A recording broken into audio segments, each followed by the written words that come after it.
Salud y mucho más es un programa sobre temas de salud, medicina, tecnología y calidad de vida. Y ahora con nosotros el doctor José Antonio Cisneros. Bienvenidos amigos a otro episodio de nuestro podcast Salud y mucho más. Un podcast destinado pues a eso, a hablar de temas de salud, tecnología, calidad de vida y muchos otros aspectos que tienen que ver con la vida cotidiana.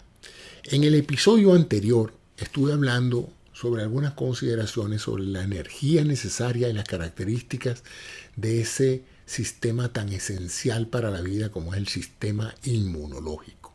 Ese conjunto de células, moléculas, enzimas, proteínas que nos mantienen vivos, nos mantienen sanos, luchando constantemente contra el intento de otros organismos, de otros microorganismos, de meterse con nosotros. Y hablaba en particular de que a pesar de que nosotros estamos en esa lucha constante, nosotros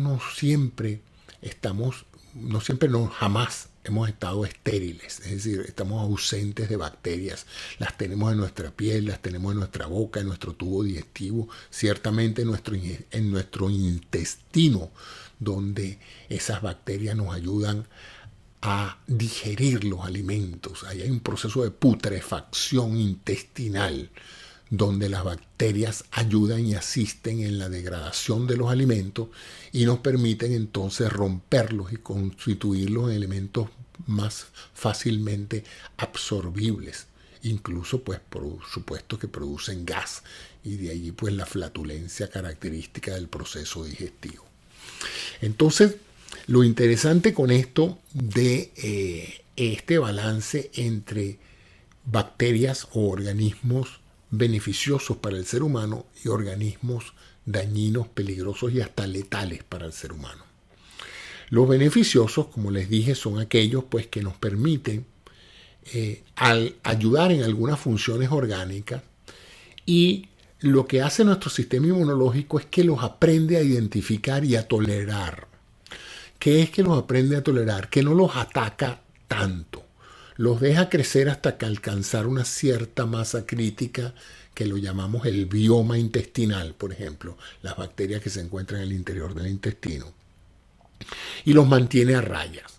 Si exageran mucho el crecimiento bacteriano, pues se produce una inflamación del intestino y se produce una enteritis, y entonces el sistema inmunológico inmediatamente entra a combatir esas bacterias que han querido salirse del tubo intestinal y meterse en la circulación de la sangre y en otros órganos. Entonces ellos lo que, como diríamos nosotros, lo mantienen a raya, ¿no? Las dejan estar allí en el tubo digestivo siempre y cuando no se pasen para el otro lado. Y mantienen pues una constante barrera de defensa de esas bacterias buenas, que las llamamos buenas porque sencillamente nos ayudan en el proceso digestivo. Sin embargo, en algunos casos, en la misma ingesta de nuestros alimentos, pueden venir bacterias malas. Muchas de ellas son muy parecidas a las buenas, lo que pasa es que tienen un código genético que las hace más agresivas. Por ejemplo, esa que llaman a veces salmonela, o la famosa Escherichia coli, que por cierto todos tenemos Escherichia coli en el cuerpo, pero a veces entran unas que tienen unas variantes genéticas diferentes y transforman a esas simples bacterias buenas del intestino en bacterias malas y nos producen lo que llamamos esas gastroenteritis, esas inflamaciones tanto del estómago como del tubo digestivo del intestino, las enteritis, y entonces todas esas itis representan procesos inflamatorios, y como les dije en el episodio anterior, esos procesos inflamatorios inmediatamente traen líquido, que es el que produce la inflamación como tal, glóbulos blancos en toda la gama de células que se necesiten, y proteínas que tienen el objetivo de buscar a estas células, a buscar a estas bacterias y eliminarlas.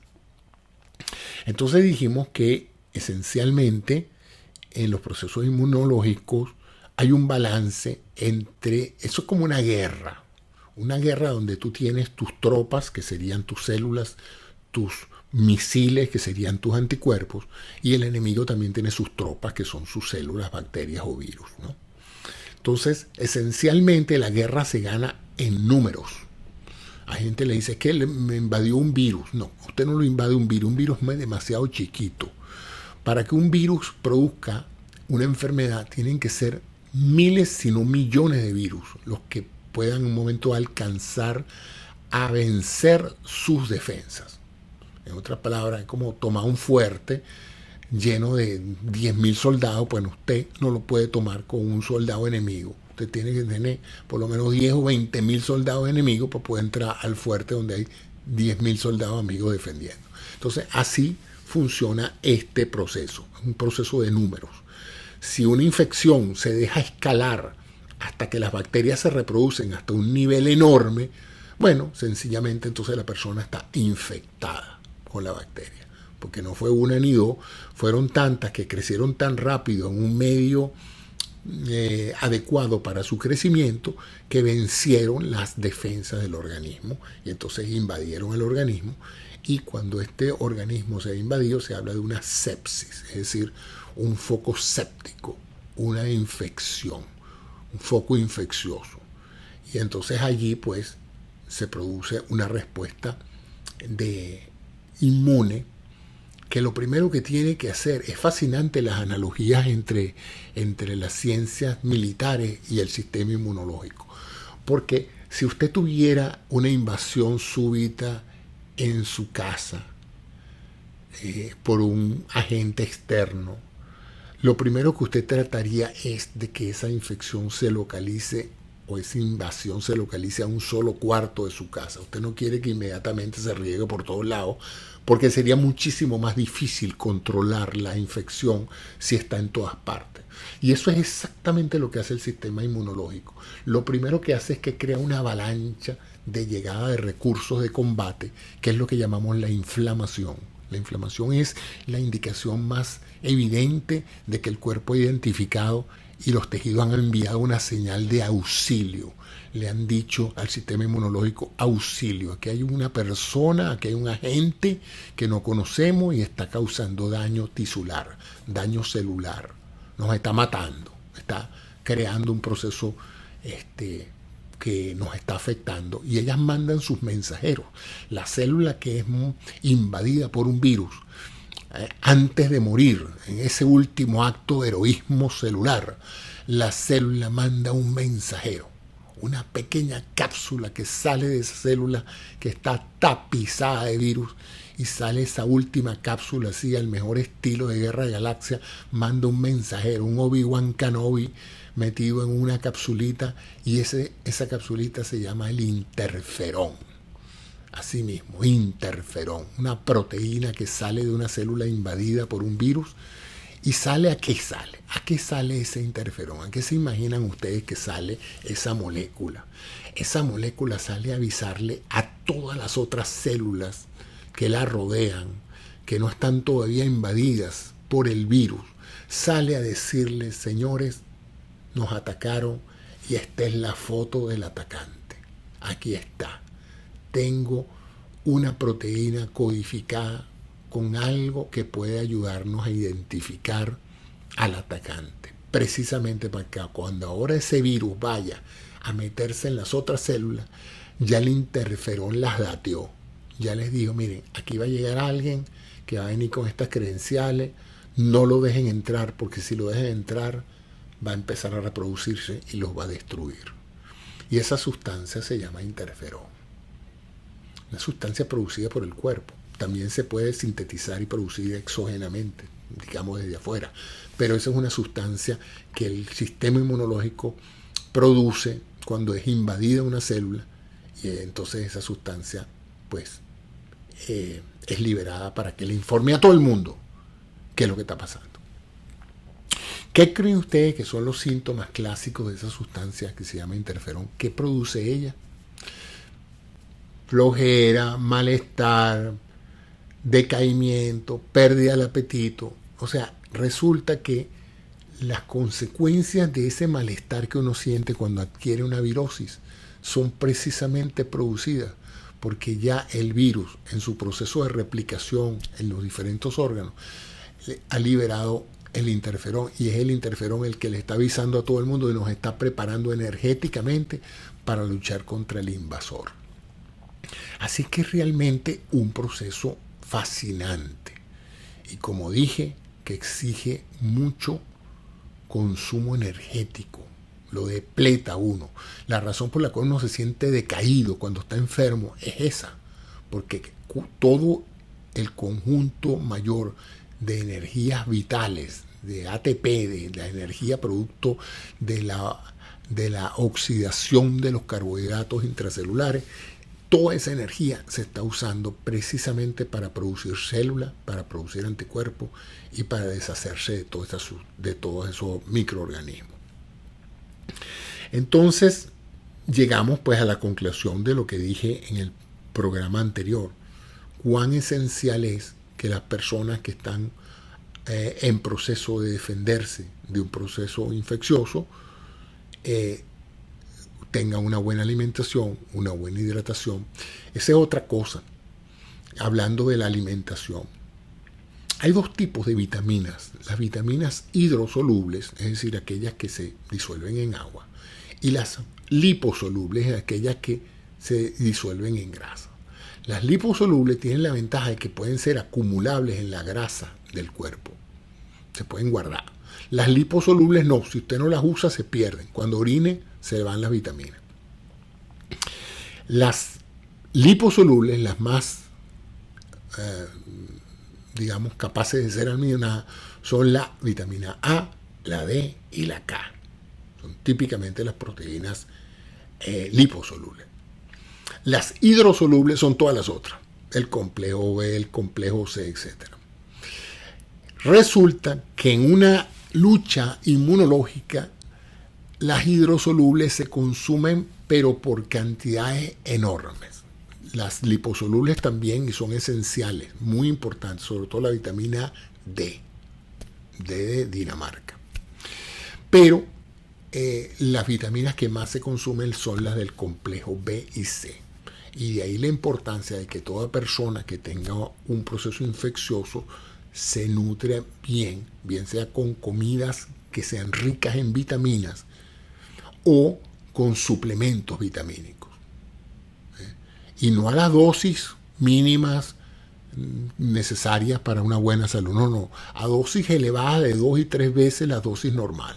O sea que si usted necesita más o menos 500 miligramos de vitamina C o 100 miligramos de vitamina C para que no le dé escorbuto, usted con una infección severa, usted necesita hasta 1 gramo, 2 gramos de vitamina C diario.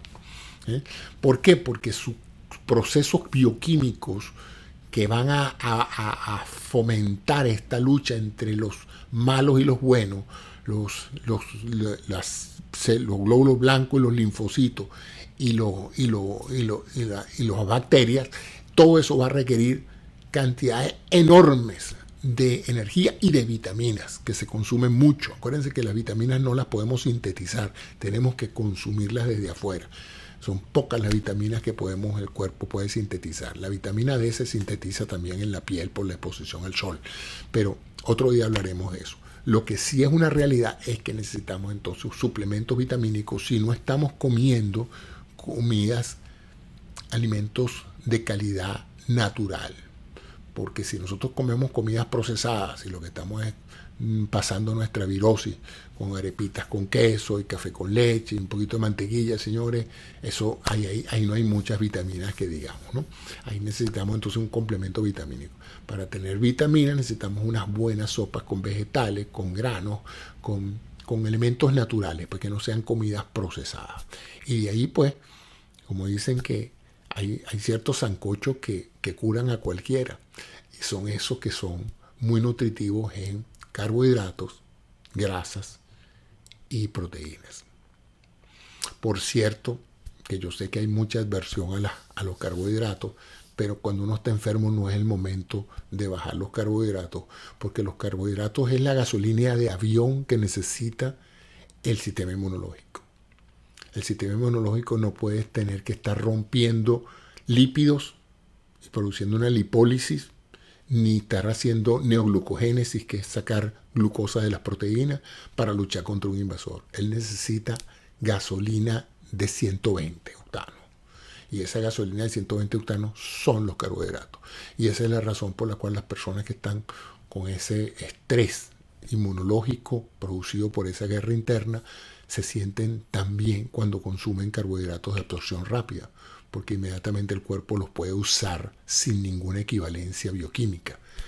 El tratar de aportar todas las calorías con grasas y proteínas, ¿qué hace? ¿Qué necesita el cuerpo para procesar calorías o energía a partir de grasas y proteínas? Necesita energía para el proceso digestivo. Y toda energía derivada del proceso digestivo es energía menos que tiene el sistema inmunológico. Entonces, señores, una gripe, una virosis, una infección no es momento para hacer dieta. Las dietas se hacen o antes o después. Y voy a hablar en otro programa de las ventajas de el ayuno en algunos tipos de enfermedades. Pero eso es antes de que venga la enfermedad, no durante la enfermedad. Durante la enfermedad necesitamos todo el combustible posible. Necesitamos que todos los aviones estén usando el mejor y más fino y más rápido combustible energético que hay, y esos son los carbohidratos y los azúcares de absorción rápida. Esa es la visión bioenergética de la lucha del sistema inmunológico. Vamos entonces a otro aspecto interesante del sistema inmunológico, y es si hay algo que podamos hacer para mejorarlo, para superar. Vamos a poner que ustedes están en un sistema inmunológico que está de la escala del 0, no tienen nada de defensa, a la escala de 10, están más armados que Fort Knox. Entonces, de 0 a 10, vamos a poner que ustedes, ese es otro concepto interesante en biología. En la biología, como muchos otros aspectos de la naturaleza, no son constantes, son procesos variables en el tiempo. Es decir, uno puede tener una inmunología alta en la mañana y baja en la tarde y disminuir en la noche o viceversa. ¿Qué controla un proceso u otro? Muchos factores. La dieta, el ejercicio, el número de horas de sueño. Acuérdense que durante el sueño se reponen muchos procesos, muchos metabolitos, muchos enzimas y muchos ¿cómo se llama? Hormonas se recuperan, se replenan durante el sueño. Si usted no duerme bien, si usted pasa 18 horas trabajando y después pasa las otras horas ansioso por problemas de cualquier tipo, su cuerpo está depletado de energía. Y por supuesto su sistema inmunológico está menos competente, porque ya lo dije que el sistema inmunológico traga energía a chorros, como todo proceso de defensa. Todo país que se esté defendiendo gasta millones en defensa. Bueno, igual es el cuerpo. Entonces, realmente, no, fuera de las vacunas que, digamos, estimulan el sistema inmunológico a detectar, identificar y destruir ciertos agentes infecciosos, como los virus y las bacterias, fuera de eso, es muy pocas las otras cosas que uno puede hacer con el sistema inmunológico. Lo que sí puede hacer es no quitarle rendimiento. No quitarle rendimiento en el sentido de gastar energía. Si usted se siente que usted se está quebrantado, no salga a correr su maratón de 4 kilómetros. Porque lo que está poniendo a su sistema inmunológico, que ya le está dando las señales de que probablemente está luchando contra un pequeño virus o un virus no tan fuerte, y usted va y se tira 4 kilómetros, y ¿qué pasa? Que cuando llegue ya usted tiene una virosis porque usted ha reducido su ejército y el virus ha aprovechado que usted redujo las defensas para replicarse. Entonces el virus que tenía antes 1 millón de miembros, ahora tiene 20 millones, y usted que tenía antes 20 millones de tropas, pues ya bajaron porque las tropas no había con qué alimentarlas, porque usted decidió salir corriendo a trotarse un maratón. Entonces hay que tener mucha prudencia de eso, porque la gente que practica mucho deporte sufre una suerte de adicción a las endorfinas que el deporte produce. Y muchas veces cuando se sienten mal creen erróneamente, si se sienten mal por razones de tipo de una infección o de un proceso viral, que se van a sentir mejor si salen a hacer ejercicio.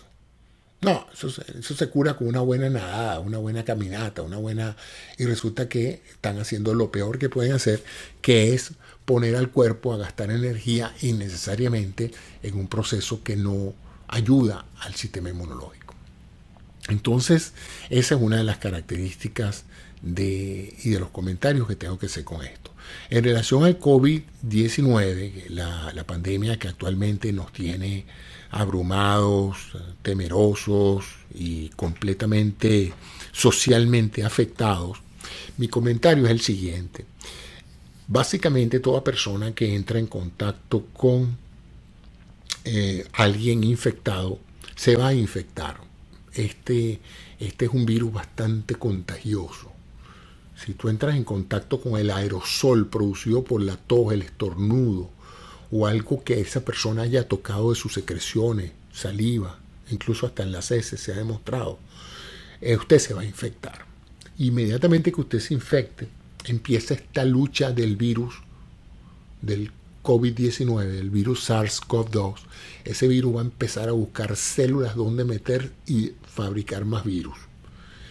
Y ahí entonces entra su primera línea de defensa, que es esas células que tapizan las fosas nasales y la boca y que deberían tener una cierta resistencia para hacer que el virus no avance de ese nivel. Y de hecho en muchas personas eso pasa, y esa es la razón por la cual, aún siendo infectados, las personas no sienten más que una molestia en la nariz, congestión nasal, dolor de garganta, y probablemente no tengan ningún otro síntoma más que ese. Quizás un poquito de malestar, la gente siente un malestar que lo hace ese día no salir a caminar, no salir a trabajar, se quedan en su casa, se ponen a un rato televisión, y allí entonces la virosis se mantiene controlada por una combinación de la genética de la persona y de su condición de salud, su juventud, el hecho de que no tenga diabetes, el hecho de que no tenga ninguna otra condición persistente, hace que una persona sana, en teoría y en la práctica, porque lo estamos viendo cada vez, ahora que salen los números, vemos entonces como muchas de estas personas logran pasar el coronavirus sin síntomas o con síntomas muy, muy pequeños. Sin embargo, en algunas otras, el virus es tan agresivo o las defensas son tan bajas que el virus coloniza no solamente toda la gran cantidad de células que tapizan la nariz y la nasofaringe, sino que penetran y alcanzan una cantidad enorme de virus al extremo de que entonces se disparan los mecanismos de interferón y se produce la fiebre alta. Y ese es uno de los primeros signos de que el virus va ganando.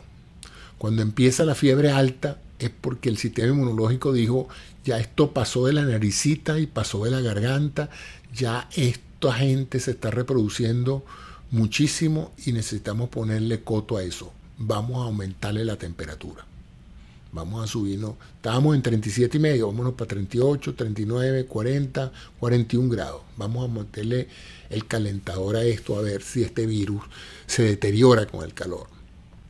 Y empieza el malestar complejo. Vamos a poner que aún así el virus y sus defensas son insuficientes. Entonces el virus agrede ya más a toda la vía aérea y empieza la tos y la dificultad respiratoria, porque todas esas células que tapizan la vía aérea empiezan a sufrir la inflamación y la destrucción de la célula por la replicación viral. Y ahí está su sistema inmunológico luchando y luchando por mantener eso, pero por una razón u otra, bien sea por su condición de salud, por su edad, por sus antecedentes anteriores con virosis similares, usted para este tipo de virus pues no tiene los recursos inmunológicos necesarios para mantenerlo a raya, como lo mantuvo ese otro caso que les dije del muchacho o de la persona joven que básicamente no sufrió más nada que un simple catarro, ¿no? Y luego vienen los cuadros ya más severos donde el virus pues llega a la parte pulmonar, a las células pulmonares, a los neumocitos, esas células que actúan como interfase entre los alvéolos, que es donde está el aire que llega a los pulmones, y los vasos sanguíneos que los rodean para que esa sangre que pasa por ahí se oxigene, se oxigene ahí con el aire que está en los alvéolos. Esas células que tapizan eso se dañan, se inflaman con el virus y entonces se produce pues una insuficiencia respiratoria. La gente no está oxigenando su sangre adecuadamente y es cuando la gente empieza a empeorarse, porque ya se agrava el cuadro. A todas estas, ahí está el sistema inmunológico todavía produciendo anticuerpos, matando cuanto virus se encuentra por arriba y por abajo, tratando de resolver esa situación, pero necesita ayuda, necesita que el organismo se mantenga vivo. Necesita que el corazón siga produciendo, siga bombeando sangre. Necesita que los pulmones sigan metiendo aire. Necesita que el hígado y todos los otros órganos, que el riñón siga filtrando la sangre de elementos tóxicos. O sea, necesita que todo funcione. Si se para la bomba cardíaca, como un paciente que tenga insuficiencia del corazón, o se para la bomba respiratoria porque el paciente tiene una neumonía masiva, pues evidentemente el sistema inmunológico ya no puede hacer más nada porque no cuenta con ¿qué? No cuenta con la energía necesaria para operar. Entonces, en esos casos, pues la nutrición parenteral, es decir, suministrarle al paciente calorías por vía de infusión de carbohidratos diluidos en el suero, proteínas que las va a consumir de su propia estructura orgánica. Todo eso va a ser necesario para vencer ese enemigo que es el SARS-CoV-2, que produce la enfermedad del COVID-19. Curiosamente aquí, que hasta ahora hemos visto en cierta forma un fracaso del sistema inmunológico de contener esa infección a nivel de la nariz y que no pasara de ahí, vemos ahora un sistema que ya está prácticamente semivencido, aunque en realidad ese sistema nunca se rinde, se está hasta el final luchando. Lo que hay es que ayudarlo, y por eso la importancia de la ventilación asistida, porque mientras podamos mantener al paciente artificialmente vivo con un respirador y su corazón sea suficientemente fuerte para seguir latiendo, hay chances de que el sistema inmunológico se recupere y logre vencer eso. Ahora, en el caso específico de esta enfermedad hay algo desastroso, y es que de alguna manera se produce una tormenta de mensajeros inmunológicos que se llaman las citoquinas, que produce una inflamación del tejido pulmonar. En este sentido, todas esas células que deberían luchar contra el virus ahora se vuelcan contra las células del pulmón, produciendo una inflamación aguda que termina siendo entonces devastadora para el paciente.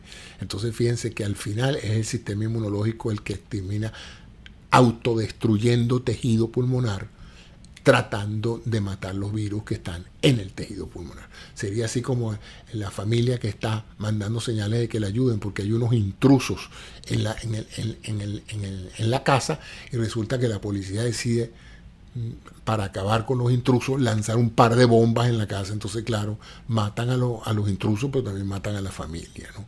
Entonces, eso es lo que está pasando en muchas salas de terapia intensiva en todas partes del mundo, donde los médicos están horrorizados porque no solamente la infección se comporta como una neumonía, sino que también se comporta pues como una suerte de enfermedad autoinmune contra el pulmón a la etapa final. Entonces se ha hecho extraordinariamente complejo el manejo de estos pacientes. Pero bueno, la idea hoy no era hablar específicamente de eso, pero quise darles este escenario para que ustedes tengan una idea de la importancia de mantenerse sanos, activos, de hacer ejercicio, de nutrirse bien, de ponerse las vacunas, porque es lo único que ustedes pueden hacer para mantener su sistema inmunológico básico en condiciones de operar, y el específico esperar a que las vacunas se produzcan para poder adquirir la inmunología directa. Ya hay varias personas que la tienen, producto de que han sido expuestos a este virus y han desarrollado sus propios anticuerpos. Su plasma es precioso, por eso lo están donando, porque ese plasma está rico en anticuerpos contra el COVID-19. Así es que bueno, espero que esta explicación haya sido de interés para ustedes, y hasta un próximo episodio de saludymuchomás.com, nuestra página web donde tenemos este y muchos otros podcasts, y por supuesto transmitido por esa fascinante emisora que se llama Onda Positiva. Les habló el doctor José Antonio Cisneros para su podcast Salud y Mucho Más. Muchas gracias por su atención.